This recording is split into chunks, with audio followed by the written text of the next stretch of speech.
فلتمت زوفان. فن القتال عالي المستوى. مخلب سيان لونغ جي، هذا أنت؟ جان لونغ. يون شان، لا يجب أن تتسرع في القتال. هل يجب أن ينتهي هذا الأمر بموت أحدهم؟ هذا ليس من شأنك، لا تتدخل. أنا هنا بأمر من العم. سأحمي عائلة ليو بحياتي. إذا أردتم قتلهم فقاتلوني أولا. كيف يعقل هذا شيان لونغ؟ هم شيانغ. لا تنسى أننا نفوقك عددا. هل تعتقد أن بإمكانك حماية 4 أشخاص في نفس الوقت؟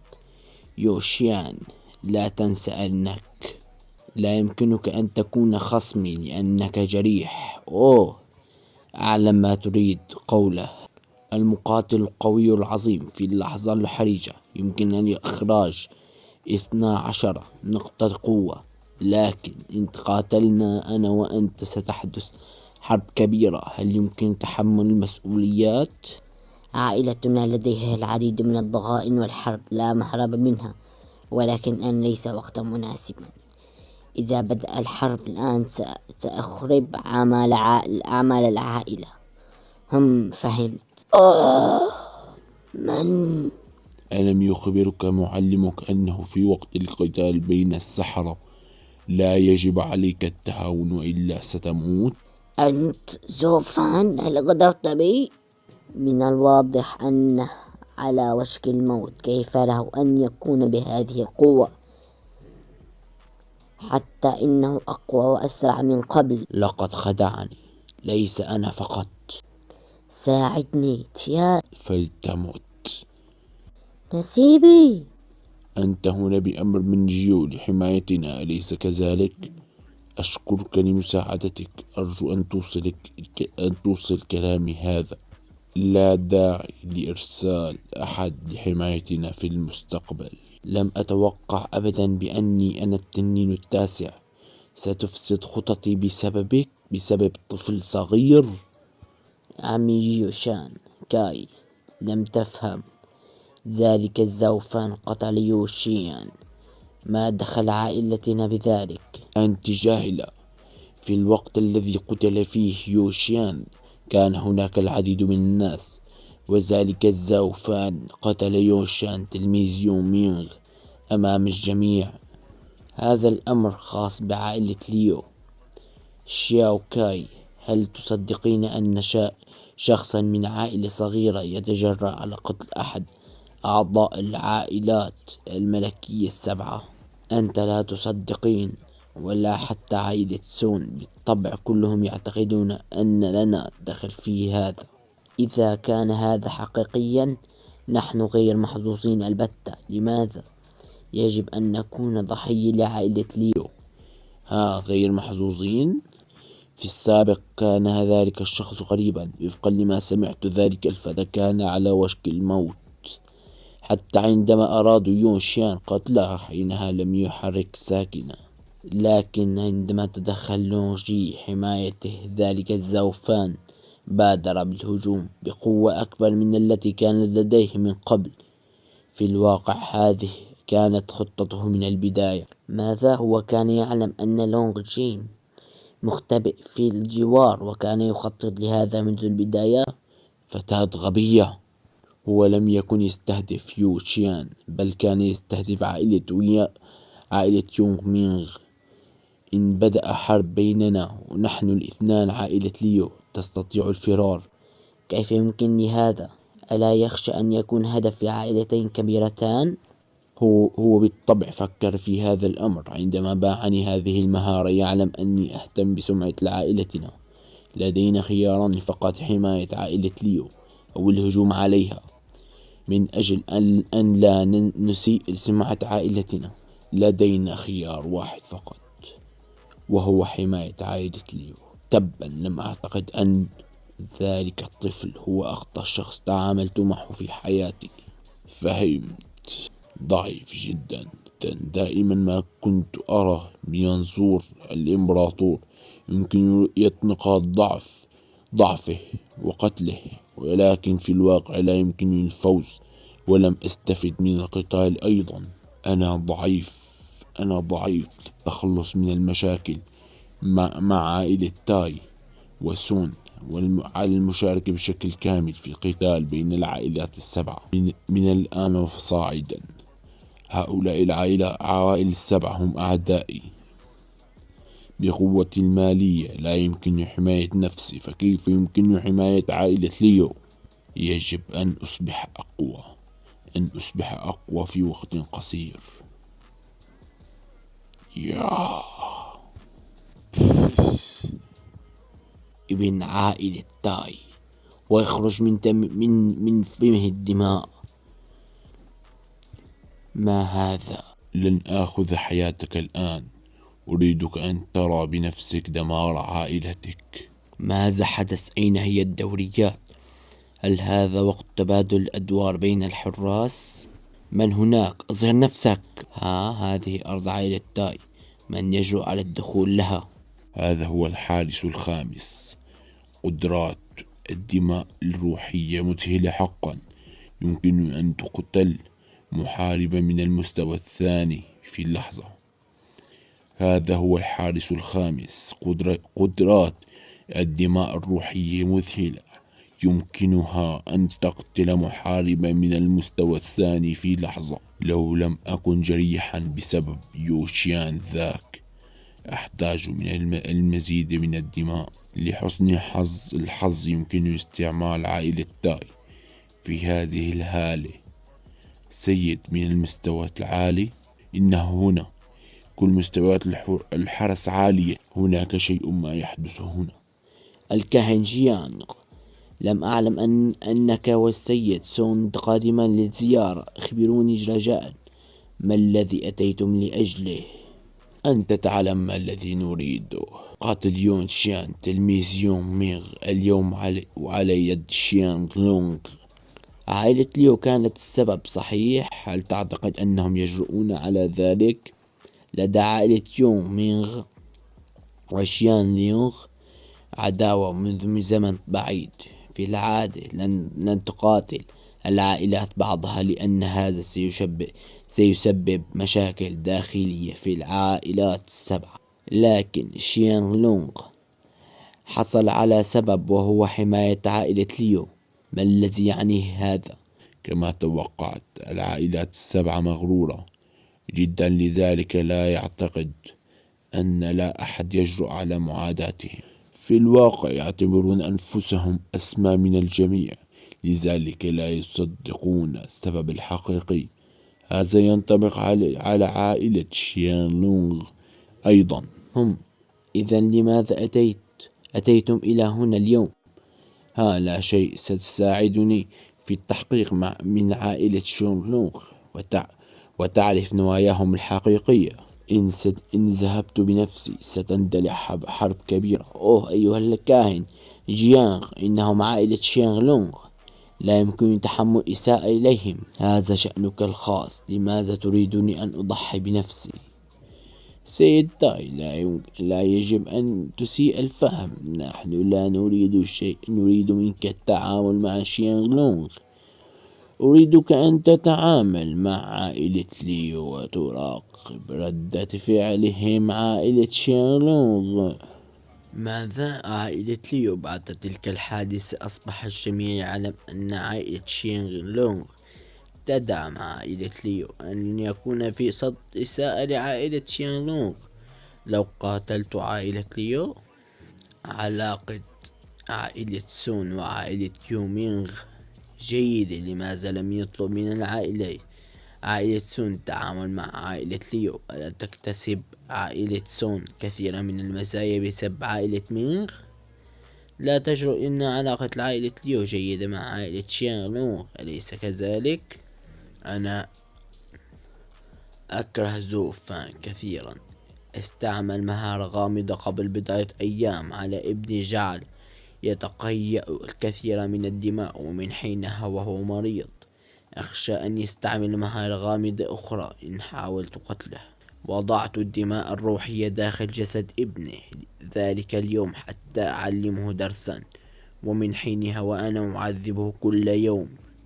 لم أتوقع أنه يستحمل هذا السبب ليتجنب الإساءة لعائلة شيانغ لونغ. كفى خلقا للآثار، تجنب المهمة أيها الكاهن العظيم. علاقة السين سون بيو من جيدة، وهو قوي جدا وذكي أيضا. أنا متأكد أنه لن يخيب ظنك إن سلمته المهمة. هاي، ما الذي تعنيه بكلامك هذا؟ هذا يكفي. مجموعة من عديمي الفائدة، لا أحتاجكم بعد الآن. سأبحث عن أناس آخرين للمساعدة. أمر آخر سيد تاي، هل جهزت الفنون القتالية الروحية أم لا؟ بالطبع إنها جاهزة سيد جيانغ. تفضل سيد جيانغ. عائلتنا الوحيدة التي تملك المهارة، لن أخذها بالمجان. هذه المهارة القتالية روحية من المستوى المتوسط، إنها أقوى من خاصتي. يبادل المهارة من المستوى المتوسط مع مهارة من المستوى الأولى. شكرا لك سيد جيوانغ. ما الذي يخطط له الكاهن؟ أرجو أن تخبرني عن الشخص الذي سيتعامل مع عائلة ليو. أيها الحقير، هل تخشى أن يأخذ هذا منصبك؟ لا تقلق، إنه أحد أعضاء يونغ مينغ. ألن تعرفنا عليه؟ لماذا؟ إنها قطعة شطرنج كنت أجهزها منذ فترة طويلة. إنه في هاي فينغ شان من هنا. إنه سريع جدا. ما هذا إن أسرع وأقبض عليه؟ ماذا حدث هنا؟ لا أعلم. إنها مهارة سحرية بالتأكيد. وهنا ترجع الدمية إلى جسد زوفان. لحسن الحظ أن الدماء الروحية سريعة جدا، وإلا كان الرجل العجوز أمسك بها. لم أتوقع أن عائلة تاي تملك شخصا قويا كهذا. أصبحنا أنا والدمية الروحية شخصا واحدا من اللحظة التي اندمجت معها. لو تدمرت الدماء الروحية سأموت أيضا، لكن لو بقي الطفل الدماء الروحية حيا لما كانت حياتي في خطر حتى وجدوني. يجب أن أتدرب لأرفع مستواي بسرعة، رغم أن عائلة يونغ فينغ وعائلة شانلونغ محافظتين على الصلح بينهما حتى الآن. لكن تدخل هاي فينغ شان في الأمر قد يكون الشقة التي تقسم ظهر البعير، وعنده ستكون عائلة ليو في خطر. وهنا يجهز على ما أظن تعويذة. التدريب على الدماء الروحية يضاعف من قدرتي. احتجت في السابق ل10 أيام لاختراق المستوى الثاني، ولكن الآن قمت باختراق مستويين في نفس اللحظة. هاي فينغ شانغ. يذهب زوفان إلى عائلة شيانغ لونغ. سيد لونغ شاي، هل تعامل عائلة شيانغ لونغ الضيوف هكذا؟ وهل تعتبر نفسك ضيفا بعد الذي فعلته؟ ألم تنضج بعد زوفان؟ ما الذي تقصده بكلامك؟ أنت سيد لونغ كاي. وهنا يصغر سيد عائلة لونغ. ما الذي تفعله هنا زوفان؟ سيد جيو، هل ستعطيني فرصة للتحدث؟ أريد التحدث معك بالفعل. كيف أجرؤ على ترك هؤلاء الأطفال يتحدثون معك، حتى لو لم أعلم هويتك وعمرك الحقيقي، إلا أنك وحش عمره 1000 سنة مختبئ في عائلة ليو. أنت لطيف جدا، كيف تقارنني بك؟ كاد يكشفني. لا تقل مزيد. لماذا أتيت إلى هنا اليوم؟ سيد جيو، اهدأ أرجوك. لقد كنت أبحث عن مكان آمن لعائلة ليو فقط لا أكثر. أتساءل إن كان هناك مكان آمن قريبا من هنا. لماذا علي مساعدتك؟ وهنا يرد زوفان: هذا سهل، لأن عائلة شيانغ مدينون لنا، وأيضا سيكون من السهل عليك مراقبتنا، هكذا أليس كذلك؟ ماذا يمكن لهذا الشخص معرفة ما يفكر به الآخرون؟ بالأمس أخذ عائلة شيانغ وضعا محايدا. لم أكن أعلم أن لديه مشاكل مع عائلة ليو مينغ. إن لم أكن حذرا قد تسبب عائلة ليو حربا بين عائلتين، لذلك علي مراقبة عائلة ليو بالطبع. ولكن ظهر هذا الشخص فجأة. ما الذي يفكر به؟ وهنا يرد زوفان: حسنا، بما أنك عانيت بسببي سأخبرك بمعلومة سرية. ما هي؟ الذي ما الذي تعلم بشأنه ونحن لا نعلم بشأنه؟ وهنا يرد زوفان: أنا أعلم أن لدى عائلة شيانغلونغ ناسا في كل أنحاء العالم، ولكن القطط لها طريق القطط والفئران لها طريق الفئران. ربما أعلم شيئا لا تعلمون بشأنه. وهنا يرد سيد عائلة لونغ: أخبرني، ألا تعلم أن يومينغ أرسل بعض الرجال إلى هنا؟ هذا مستحيل. أنا أتحكم بكل ما يحدث هنا في قلعة فينغ. لا أحد يمكنه القدوم إلى هنا. لا تستمع له لأنه يكذب بالتأكيد. هل لديك أي دليل؟ كلا، لكن ذلك الرجل الأسرع داي رونغ والسيد سون أطلقوا عليه اسم الكاهن جيانغ فينغ. وهنا تظهر هالة سيد عائلة لونغ. ما هذه الهالة؟ إنها طاقة كبيرة، قتل قوية جدا. يا جيو، هل لديك عداوة معه؟ ليست عداوة فحسب، بل خسر السيد جيو عينه بسبب جيانغ ذاك. إذا كان بينكم عداوة سيصير كل شيء بسلاسة. إذا سيد جيو لا تغضب. حسنا، بما أنك تمكنت من وصف شكل ذلك الحقير فأنا أصدقك. هناك مكان آمن بعد 100 متر من هنا، يمكنك البقاء هناك. شكرا لك وداعا. وهنا يودع زوفان ويذهب، ولكن يضحك عليهم. هاي، أين رأيت ذلك الشخص؟ عند عائلة تاي، ولكن الآن يمكن أن يكون عند عائلة سون لان. فهمت. وهنا سيد عائلة لونغ يرسل رجال لاستدعاء الشيوخ ليقبضوا على ذلك الحقير ويقتلونه، لأنه أتى لمنطقته بعد أن اقتلع عينه ويريد أن يأخذ حقه. زوفان، يبدو أنك لا تخدع الآخرين فحسب، ولكنك تخدع من حولك أيضا. أنت لست جيدا كخادم. مع قدرات القائد جان بانج لن يمكنه تخطي مستوى السادس في حياته. سندا لحراسنا حتى، فما بالك أن يصبح قائدا لهم.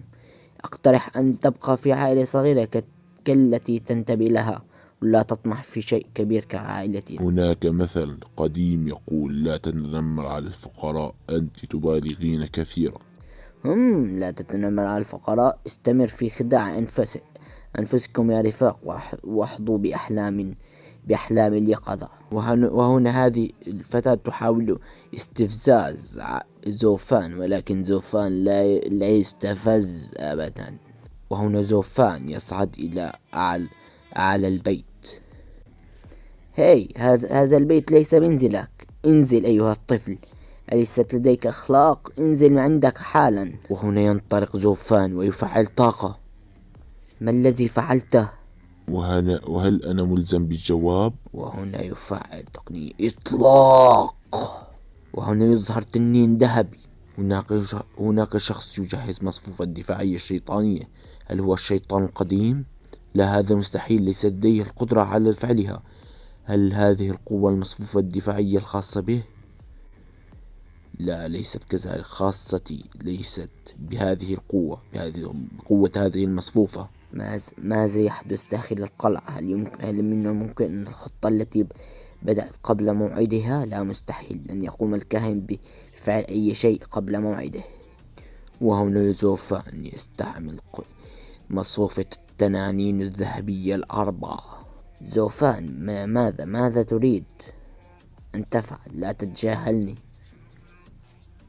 سيدتي، أنهيت تحضير مصفوفة بان فلينغ، وهي في المستوى الثالث، وأخشى أنها لن تكون كافية لحماية السيد الشاب كليا. لذلك طورت المصفوفة من المستوى الثالث إلى المستوى الخامس. لذلك أحتاج المزيد من الأحجار الروحية. ماذا؟ مصفوفة من المستوى الخامس؟ لا يوجد العديد من الخبراء في العالم يمكنهم صنع مصفوفة من المستوى الخامس. حتى العائلات الملكية يمكنون العديد من الخبراء الذين يمكنهم فعلها، ولكن هذا الطفل تمكن من فعلها بسهولة. هل من الممكن أن يكون متمرس في المستوى الخامس. وهنا يأتي سيد عائلة لونغ. من الذي صنع هذه المصفوفة؟ أوه، إنه زوفان. ماذا؟ زوفان؟ ليس كل شخص على علم بكل مستويات المصفوفة. تأخذ هذه العملية سنوات من التدريب. بالكاد أستطيع صنع مصفوفة من المستوى الثالث، بينما يستطيع هذا الشاب كيف صنع مصفوفة من المستوى الخامس. أطلب منه أن يعود هنا بسرعة. لا أدعوه إلى هنا باحترام، أريد التحدث معه. أخي الصغير زاو، أرجوك اجلس وتحدث معي. أتساءل لماذا طلب أخ جيو حضوري؟ الأخ جيو وقح. الأخ الأصغر زوفان، بما أنك ناديتني أخي سأقبلها بكل سرور. سأدخل صلب الموضوع. أريد أن أعرف لماذا شخص قوتك يتبع عائلة صغيرة مثل عائلة ليو. إذا قبلت بالانضمام لعائلتي سأعطيك منصبا يليق بك. ما رأيك؟ وهنا يقول سيد عائلة لونغ: زوفان، انضم لعائلتي. أعدك بأنك ستحصل على منصب سلف في العائلة. حتى لو رآك سيد العائلة سيكون مهذبا معك. وهنا يتفاجؤون الأطفال. ماذا؟ ستعطيه منصب سلف؟ سيد عائلة لونغ يسأل زوفان ما رأيك؟ وهنا يرد زوفان: لكن لدي بعض الشروط والطلبات. بالطبع، لا يهم ما هو طلبك. إن كان بإمكان عائلتي تحقيق، لا تتردد في الطلب. أريدها أن تجلب لي الشاي والماء وتغسل رجلاي وتدفئ فراشي. لا تحلم بهذا. شياو كاي، هدئ. أنا أمزح. لدي سيدة من المنزل. بالفعل، كيف يمكنني أن أخذ واحدة أخرى؟ كل ما أريده لأخي وأختي من عائلة ليو أن يعيشوا بسلام فقط. وهنا يغضب سيد عائلة لونغ. بداخل أراضي عائلة شاو لونغ ستظل عائلة ليو بأمان وتحت حمايتنا. سنتأكد بأن كل أجيال عائلة ليو القادمة ستكون بخير. إذا ستكون من الآن في صاعد سلف عائلتنا. سأخبر العائلة بشأن وسأخذ 3 أيام لمقر العائلة الرئيسية. انتظر. لا أوافق على الانضمام لكم. ماذا؟ كيف لك أن ترفض؟ هل كنت تحاول خداعي؟ لو طلبت مني ذلك قبل 4 ساعات من الآن كنت لأوافق بدون تردد. وطلباتي ستكون كما هي. ماذا حدث إذن؟ لماذا ترفض عرضي الآن؟ سيد لونغ كاي، هل تتذكر ما قلته قبل قليل؟ 10 سنوات. بعد 10 سنوات ستكون عائلة ليو بين العائلات ال7 الملكية، وسأريك ماذا سأفعل. لونغ كاي، ما الذي قلته له؟ عمي جو، سأخبرك بكل شيء. وهذا ما حدث. كم مرة أخبرتك بأنك لا تتكبري مع الآخرين وتكوني مهذبة. اهدأ. لقد أهنت عائلة ليو كثيرا. لا أعجب أنه رفض وغادر غاضبا. أنا أقرر مصيري وليس القدر. سأجعل عائلة ليو الضعيفة في المستقبل أقوى عائلة بين العائلات. أنا إمبراطور السحر زوفان، ولا شيء مستحيل بالنسبة لي. زوفان، ما الذي أراده السيد جيو منك؟ لقد دعاني انضمام عائلة لونغ. مبارك لك بالمقارنة بعائلة ليو. عائلة شيان لونغ أفضل لك. لقد رفضت. ماذا؟ لماذا؟ لا سبب لديك لترفض. سيدتي، لا يهمني حجم الفائدة التي سأحصل عليها إذا كان الخيار لا تتدخل فيه. أنا خادم عائلة ليو. سأجعل عائلة ليو خلال 10 سنوات أقوى من عائلة شيان لونغ. قد لاحظوا للتو أن الحراس مفقودين. تايرونغ وابنه بالتأكيد خائفون جدا. أن هناك شخص ما. لا أحد يجرؤ على دخول منطقة عائلة شيان لونغ، لكن هذا الشخص يجلس هناك بكل هدوء. سيدتي، هل حصلت على أي معلومات؟ فتاة، أعطوني ورقة وقلم بسرعة. هذه خريطة قصر شيان لونغ. هنا وهنا وهنا. هناك العديد من الحراس. في هذه الزاوية ال4 يتواجد 4 خبراء في القتال. وهنا يضعون الخطة لكي يدخلوا إلى منزل عائلة شيان لونغ، ويريدون أن يمحوا عائلة ليو في طريقهم. لا تقلقوا. طلب أخي المساعدة من وادي يومينغ. سيشغلون الحراس عنا، عندما يحدث هذا سندخل بسرعة، يقتل جميع أفراد عائلة ليو واعتقلوا سيدتهم الشابة. في الجزء القادم سنعرف هل سيقتلون عائلة ليو أم ماذا، وماذا سيحدث بالمعركة الكبرى بين عائلة لونغ وعائلة يومينغ، وهل سيقتحمون القصر. الجزء الماضي عندما كانت تضع خطة لاقتحام عائلة لونغ. اخرجوا، سنستمر في خطتنا، لن نتراجع. أمرك سيدتي. أيها الفتاة الصغيرة، لا مشكلة لو كنت تفعلين هذا بدافع الشفقة، ولكن من أخبرك أن دواء كف التنين سيفيدك. من أنت؟ لا تفزع، أنا لست شخصا سيئا. أريد دعوتك للقدوم معي فقط لأوضح لكم شيئا ما. لا تتفوه بالتفاهات. من أنت؟ لم أعرف عن نفسي بعد. أنا خادم عائلة ليو، زاو فان. أنت أحد أعضاء عائلة ليو؟ لو كان هذا حقيقيا فلتمت. قوتك في المستوى التاسع. فنون قتالية هي لينغ جي. بقوتك هذا يمكن قتال وتدربي مرحلة صقل العظام. للأسف أنت تقاتليني اليوم لأنني أملك الدماء الروحية. ماذا فعلت في جسدي؟ لا شيء، أنا أسيطر عليه فقط. تعالي معي سيدتي. وأنت أيضا. أخي زوفان، عملت بجد من أمس. كل الرجال متشابهين. هذا مؤلم. سيدتي، هل أنت بخير؟ اللعنة عليك. فنون قتالية ليست سيئة، لكنها بلا فائدة بالنسبة لي. دعوتك هنا لأسألك بعض الأسئلة، سأدعك تذهبين إن كنت صادقة. وأيضا لا تخرجي هذا السلاح أمامي ثانية. هذا صحيح. هل تخفين أي شيء آخر داخل جسدك؟ هل تجرؤ؟ سواء كنت أجرؤ أم لا، علي التفكير إن كنت تستحقين هذا أم لا. من أنت؟ ما هي نواياك عند قدومك للقصر فينغ لين؟ تبا لك، كيف تجرؤ على فعل هذا سيدتي؟ اصمتي. من أنت؟ لماذا أتيت إلى قصر فينغ لينغ؟ من أنت؟ لماذا أتيت إلى قصر فينغ لينغ؟ أنا ليو وينتين، الفتاة المتبنى للسيد هاي فينغ لشان. أتيت إلى مدينة فينغ لين لأدمر عائلة ليو. وكيف ستفعلين ذلك؟ سيشتت جنود يومينغ انتباه الحراس ونهجم عليكم حينها. وما هي علاقتك بيومينغ؟ ما الفائدة التي ستحصلين عليها منه؟ كيف ستواصلين مع يومينغ ومن هو قائد الهجمة؟ لا أعلم. لا تحاولي خداعي، هذه فرصتك الأخيرة لإخبار الحقيقة وإنقاذ غرورك. إن لم تخبريني الحقيقة، هناك في الخارج الكثير من الرجال الجائعة. اللعنة عليك أيها المنحط. سأعد من 1 إلى 3. 1 2. أرجوك توقف. جيد جدا. وفجأة تدخل سيد عائلة ليو. ماذا تفعل؟ لو كنت تعلمين هويتهما الحقيقة لما قلت هذا. إنهم أعضاء من جبل الرياح السوداء، وقد كنت استجوبهم حتى لو كانوا نساء. هذه هي أفضل طريقة لاستجوابهم.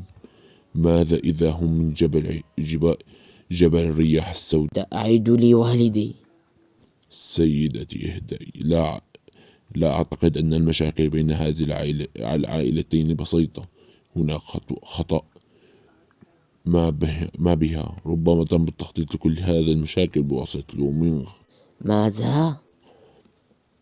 سواء كانت عائلة ليو أم عائلة فينغ. بالنسبة للعائلة الملكية ال7 هم مجرد نمل، ولكن ما سبب قيامهم بهذه الأشياء؟ ولكن هذا الدواء مجرد مهارة قتالية يمكن علاج إصابات والدك. أطلب منك أن تأخذيني لجبل الرياح السوداء لأكتشف هذا بنفسي. ربما قام فينغليغ بخداعكم. حسنا، سنأخذك لجبل الرياح السوداء. حسنا، ولكن قبل هذا أنصحك أن ترتدي بعض الملابس. جبل الرياح السوداء مثير للاهتمام. زوفان، أتمنى أن تكون صادقا. لو كانت لديك النوايا سيئة تجاه عائلتي لن نسمح لك بالرحيل. سيدة لي، تساهلي معي قليلا. وهنا يصلون إلى الجبل الرياح السوداء، إلى مقر العصابة. يجب أن تكوني في مدينة فينغليغ. لماذا أتيت فجأة إلى هنا؟ أختي لي، ألا يجب أن تكوني في مدينة فينغليغ؟ لماذا عدت إلى الجبل فجأة؟ هل رأيت لقد أبلغوا أننا هنا؟ أخي، ليس من السهل اقتحام قصر لونغ، ولا يمكن الاعتماد على جنود يوميغ. العملية خطيرة جدا، لذلك طلبت منهم البقاء في الخفاء وانتظار إتاحة الفرصة المناسبة. الأخت لي، عامل السيد جيدا كما لو كان أبناؤه الحقيقيين، كما أنه ضحى بنفسه لأجلنا. كيف يمكنك نسيان ذلك؟ كيف تجرؤين على الخوف على حياتك الآن؟ أخبرني، أن تقوم بالانتقام لسيدنا؟ بالطبع أريد ذلك، ولكن يكفي. ألا تريدين الانتقام؟ ومن هذا؟ إنه كيميائي من المستوى الثاني، وجدته بالصدفة. حضرته إلى هنا ليمكن علاج لوالدي. عبر هذا العجوز المحيطات والبحار بينما عالج الأمراض المختلفة. لا يهم لأي درجة وصل لمرضاه، سأعالجه بالتأكيد. تبا هذه الحيرة العينة. كيف يمكن أن يكون في عائلة كبيرة الآن لو كانت لديه قدرات بالفعل؟ أختي لي، لا يمكن علاج من تمت إصابتهم بواسطة فنون قتالية كف التنين إلى بدواء كف التنين. أعطني فرصة، فأنا ماهر جدا في علاج الآخرين. ابقى بعيدا. لماذا تقوم بضربي إن لم تكن تريد مني علاج سيدك؟ أنا كبير جدا لتلقي هذه الضربات. سيدتي، يبدو أنني لن أقوم بالأعمال معك، فأنا لا أقوم بالأعمال مع العصابات. ماذا قلت؟ أنا من أحضره إلى هنا. إذا أردت ضربه عليك ضربي أولا. بما أنك مصرة سأسمح له بالدخول، لن أسمح لك بالمغادرة إن تعالجه. لنذهب، دعيني أرى وداء والدك. أيها العجوز، إن حدث شيء لسيدي سأقتلك بنفسي. هذا السيد لا يملك إصابات داخلية. لا إصابات داخلية؟ لماذا لا يمكن لوالدي أن يتحرك؟ يجب علي مجاراته في المسرحية. لقد وجدت مرض والدك الحقيقي، إنه متأثر بجسم غريب في جسده. هراء. أخي، ما المشكلة؟ أختي، هل تخفين أمرا ما عني؟ كلا أختي، أنا أتحدث عن خادمتك تشاو سوي. أين هي؟ إنها لقد طلبت منها فعل شيء ما. أوه. هل تعتقد أن يمكنك الهروب؟ الحق بها أيها القمامة. يانغ ميغ، ماذا تقصد بفعلك هذا؟ لم أعتقد أن هذا الطفل سيضع فخا هنا. شعرت بشعور سيء عندما جعلت الجبل، حتى لو أنك أحضرت كيميائيا من المستوى الثاني معك. أنا متأكد أنه تشكين بي. ماذا تفعل هذا؟ ألم يعاملك والدي جيدا؟ لدي طموحاتي الخاصة. أنا لا أكترث بشأن ذلك العجوز. لم أعتقد أن علي التعامل معك بهذه السرعة. كيف يمكن أن يعلم علي التصرف بسرعة؟ علي القيام بهذه المهمة وحدي. اللعنة عليك أيها العجوز، تدعي المعرفة لتنجو بحياتك فقط. عندما أنهي مهمتي سأعود لأقتلكما معا. ويأتي وقت الليل ويخرج زوفان دمية الدم. اذهبي. وماذا سيحصل في الجزء الثاني؟ هل ستكمل المهمة ويقضى على عائلة فينغلينغ أم ماذا؟ هل زوفان سيموت أم سينقذ العجوز؟ وننتهي من الجزء الماضي عندما حبس زوفان من قبل خائن من جبل الرياح السوداء. هناك شيء دخل جسدك للتو. ادخل الغرفة وساعدنا على الخروج من هنا. هل سمعت صوتا يخرج من جسدك؟ ادخل الغرفة وساعدنا على الخروج من هناك بسرعة وإلا سأقتلك. لا تقلق سيدي، سأفعل هذا الآن. سيدي لي، استيقظي بسرعة، إن لم تريدي الموت اتبعيني. هل تريدني أن أموت؟ لا أزال أريد العيش. سيدتي أرجوك ساعديني، أنا أطيع أوامرك أنا أطيع أوامر يانغ مينغ لأنه يجبرني على ذلك. اصمت وانتظر هنا. أيها العجوز، يمكن مساعدتي لكن عليك إطاعتي. هل يمكنك مساعدة والدي حقا؟ لا تقلق، لن أقتلك. دعني أعرفك عن نفسي. أنا اسمي زوفان، خادم عائلة ليو. لدينا الآن عدو واحد وليس لدي حلفاء هناك، لذلك أحتاج إلى مساعدتك.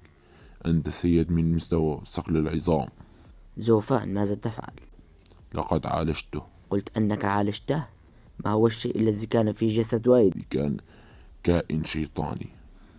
عادما يضحي الممارسون في عالم الشياطين بالكثير لصنع هذا الكائن الشيطاني، سواء تم استعمالها للهجوم أو للدفاع. هذه المخلوقات مهمة جدا. هل تتذكرين عندما قلت أن لدي والدك جسما غريبا في جسده؟ لما ضربني يانغ مينغ في نظرك؟ ماذا؟ هل كنت أن أعلم الآن لماذا خدعك يانغ مينغ بسهولة. لم أكن أكذب حينها، ألم تصدقيني؟ لو كنت أخدعه لما غضب لذلك الشكل. السبب وراء تصرفه ذاك هو أنني قلت الحقيقة بشأن مرض والدي. السبب في أن والدك لم يتمكن من الحركة أو التحدث هو ذلك الكائن الشيطاني في جسده. لذلك سأستعمل الدماء الروحية خاصة لإخراج الكائن الشيطاني من جسده. دماء روحية؟ هل يمكن حقا شفاء والدي؟ تينغ إير. والدي، شكرا لله، يمكن لأبي التحدث الآن. إذا هذا هو الكائن الذي كان في جسد والدي. سأقتلك أيها اللعين، الشيطان اللعين.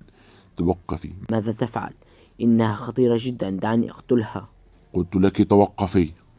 لم أتوقع أن رحلتي لجبل الرياح السوداء ستجلب لي فائدة كبيرة. الحشرة هي الدودة الثلجية. هذا الكائن نادر جدا، وتمت ولادته في بركة من المياه الباردة جدا، وأغلب متدربي الفنون الشيطانيين يعتبرونها كائنا شيطانيا عاديا. ولكن في الأرض المقدسة فقط القليل من الناس الذين يعرفون أن هذه الدودة لديها قدرات مميزة جدا. لكن بعد دخولها جسد شخص ما لن تخرج إلا بعد أن يموت. بعدها ستبحث عن شخص آخر. بكلمات أخرى، لا يمكن الاستفادة منها هكذا. ولكنني الآن أملك الدماء الروحية التي تستطيع تشويش الدودة وتجعلها تظن أن مالكها على وشك الموت. لذلك ستبحث عن مالك جديد على الفور. لكن بسبب أصبح هذا الشخص لعبي في يدي. ساعدي والدك بسرعة على النهوض. سوف نعود لمدينة فينغ. سأعالج هذه الدودة حتى تصبح أخطر شيء في هذا العالم. يجب عليك انتزاع أعدائك من الجذور. سيخبر الجميع أننا هربنا لو تركناه يعيش. عندها ليس نحن فقط ولكن عائلاتنا في مدينة فينغ سيكونون في خطر أيضا. تينغ إير، إنه على حق. الخادم زوفان، شكرا لك. لا أعلم إن كان قراري في العمل معه صحيحا أم لا، ولكنني متأكد من شيء واحد: لو أصبحت عدوا له سيكون مصيرك الموت بالتأكيد. بعد 10 أيام. سيدتي أيتها الفتاة السخيفة، هل عملك جيدا هنا؟ لا تقلقي سيدتي، جميع أفراد عائلتي جيدون بخلاف الخادم المنحرف زوفان. أحم، لا يجب أن تتحدثي بسوء عن الآخرين أيتها الفتاة الصغيرة. احذري أيها الفتاة الصغيرة. يحب أخي زاو ضرب المؤخرات. سيقوم بضرب مؤخرتك إذا جرأت على إهانته. هل هذا أنت يو شانغ؟ هل هذا الطفل الذي بجانبك هو يو هاي؟ الحمد لله أن طفلان أخي الأكبر بخير. أنا لا أعلم من تكون أيها الجد. إنه سيد جبل الرياح السوداء، وأيضا قائد العصابة الذي هاجم جيان زهان. ماذا؟ يانغ إير لا تتدخل، إنه خطأ. كل ما حدث ليون شانغ وليو جيا يمكنك قتلي إن أردت. أبي سيدي. هذا ما أدين به لعائلة ليو، لا تتدخلوا. كان هذا الرجل العجوز مسمما منذ زمن طويل، لم يكن يستطيع التحرك ولا التحدث، لكنه تحسن الآن. لا علاقة له بحادثة الهجوم على عائلة ليو. لما لم تتكلم مسبقا؟ قاد هذا العجوز العصابة ليو وهو غير مدرك لذلك، لهذا هو مذنب أيضا في تدمير عائلة ليو، لذلك يستحق الموت أيضا. ما هذا المنطق الغريب؟ أنت أيضا ضحيت لخطط العائلات الكبرى، لا يمكن لومك الآن. لا، لقد كنت صديق والدك، ولكنه ميت الآن بسببي. يا حسرتي على حماقتي وقلة حذري. صحيح، هناك سر آخر يتناقله أجدادنا من جيل إلى جيل، لكن سوء حظي لم أرزق بأطفال حتى أمره لهم. تناقله أجدادك؟ ما هو هذا السر؟ أيضا كيف يمكن إيذاء عائلة ليو بينما أنا صديق لرئيسها؟ أخي جيو. اصمت العم جيو، ليس هنا اليوم، ابتعد. ربما لا تعتبرني ضيفا عندكم، ولكن لدي شيء مهم أريد نقاشه مع الأخ جيو. تنحي جانبا. هل الأمر مهم حقا؟ لا تحسب نفسك مهما لأنك متدرب من المستوى الخامس. هذه عائلة شان لونغ. لا تغتر بنفسك. لا يمكن للعم جيو مقابلتك اليوم، فلتعد لاحقا. أيتها الفتاة الصغيرة، هل تعلمين أين كنت هذه الأيام؟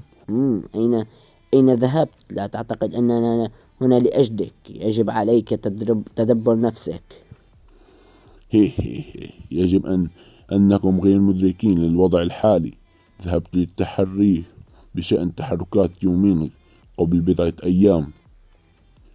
ستتم قريبا مهاجمة قصر شيان لونغ. لا تلوموني في حال حدث هذا. هراء، لا يمكن تتبع حركات يومينغ، هذا مستحيل. أخبري العم جيو أنني أحضرت عائلة ليو هنا للاختباء. لا تقوموا بإدخالنا في قتالكم عندما يتم تدميركم من قبل يومينغ. يقوم باستغلالنا ثم يقوم بشتمنا. أنت دعوه يدخل. أمرك. لا داعي يمكن الدخول بنفسي. هذا الطفل اللعين إنه في المستوى الخامس فقط، ولكن العم يقدره كثيرا. لم تصل من المستوى الخامس، لذلك تقوم بالتقليل منه. لو استطعت الوصول للمستوى الخامس كان العم يعاملك بشكل أفضل منه حتى. الأغزاو. ما المعلومات التي أحضرتها لي اليوم؟ لكن دعني أحذرك مسبقا، هذا العجوز لن يكون رحيما معك لو تفوهت بالهراء. سيصل أسياد عائلة يومينغ قريبا للمدينة، سيهاجموننا. هل تعتبر هذه المعلومات هراء؟ لو كانت هذه المعلومات صحيحة، إذن نحن في مشكلة كبيرة. ما هذه الطاقة؟ من أين أتت؟ من هم هؤلاء الأشخاص؟ في الجزء القادم سنعرف هل عائلة يومينغ ستدمر قصر شيان لونغ